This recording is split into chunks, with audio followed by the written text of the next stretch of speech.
வணக்கம். Welcome to break time. தமிழகத்தில் தேர்தல் பிரசாரம் ரொம்பவும் தீவிரமாக சூடு பிடிச்சி நடந்துகிட்ருக்கு.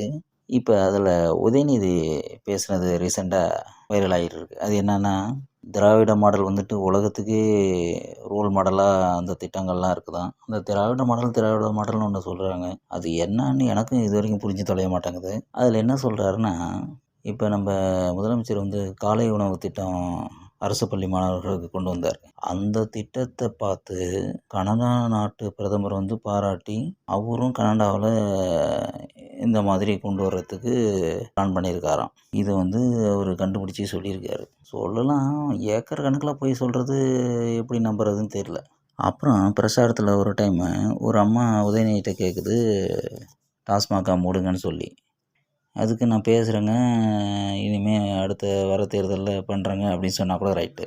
அதுக்கு உதயநிதி ஒரு பதில் சொன்னார் பாருங்க, அசர வைக்கிற மாதிரி ஒரு பதில். 2016 அவங்க கலைஞர் ஓட்டு போடுங்கன்னு கேட்டாராம். அப்போ யாரும் ஓட்டு போடல, அதனால தான் டாஸ்மாகை மூடலங்கிறாரு. இப்போ யாரோட ஆட்சி நடக்குது, மூடுறதுக்கு என்ன வலிக்குதுன்னு தெரியல. எப்படிலாம் சுற்றி வளைச்சி ஒரு மனுஷன் பதில் சொல்கிறாங்க பாருங்கள். அப்புறம் இந்த அனிதாங்கிற ஒரு பொண்ணு நீட் தேர்வில் தோல்வி அடைந்ததுனால இறந்துச்சு. அது வந்து என்ன காரணம் சொல்கிறாருன்னு சொல்லும்போது, அந்த பொண்ணோட மார்க் 1200க்கு 1720ன்னு சொல்லிட்டாப்புல. அதுவும் யூடியூப்பில் வைரலாக போயிட்டு இருந்தது.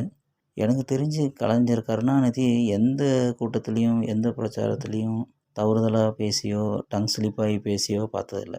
ஆனால் ஸ்டாலினும் சரி, உதயநிதி ஸ்டாலினும் சரி, ஓவராக உளறல் ஆகிட்டே இருக்குது.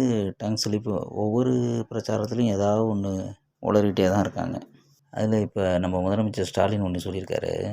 எதிர்க்கட்சி தலைவர் ஏடிஎம்கே எடப்பாடி பழனிசாமியை பற்றி ஒன்று சொல்கிறாரு. கம்பராமாயணத்தை எழுதியவர் சேக்கிலார்னு சொன்னவர் தானே, அவருக்கெல்லாம் எங்கே பொது அறிவு இருக்குதுன்னு. ஸ்டாலின் சார், உங்கள் அறிவை பற்றிலாம் நீங்கள் சொல்லாதீங்க. அவங்க திரும்பி பேச ஆரம்பித்தாங்கன்னா ஏகப்பட்டது வரும். இதுக்கப்புறம் நம்ம உலகநாயனுக்கு வந்த சோதனை பாருங்கள்.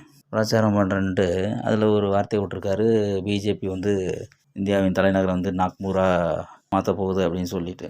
இந்த மாதிரி சொன்னதுக்கு கருத்து கேட்டிருக்காங்க அண்ணாமலை கிட்ட. அதுக்கு அண்ணாமலை சொன்னார், உலகநாயனை கொண்டு போய் ஏதாவது மெண்டல் ஹாஸ்பிட்டலில் போய் ட்ரீட்மெண்ட் எடுக்க சொல்லுங்கள். லெஃப்ட் பிரெயின் ஒழுங்காக வேலை செய்தா இல்லை ரைட்டு பிரெயின் ஒழுங்காக வேலை செய்தான்னு பார்க்க சொல்லுங்கள் அப்படின்னு சொல்லி ரொம்பவுமே கடுமையாக பேசியிருக்காரு.